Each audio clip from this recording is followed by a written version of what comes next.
Hi, my name is Caitlin Tavaye, and I'm studying at Valencia College. I plan to pursue my degree in business finance and would like to go into private banking eventually. I just recently got a job at Bank of America, so I'm already getting my foot in the door, and I'm super excited to pursue my career in banking.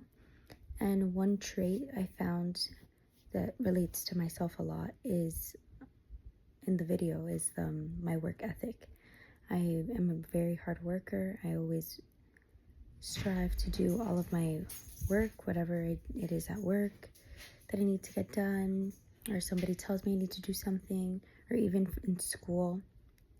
I always do all my assignments on time, make sure I get my work in, and I always push myself to do better and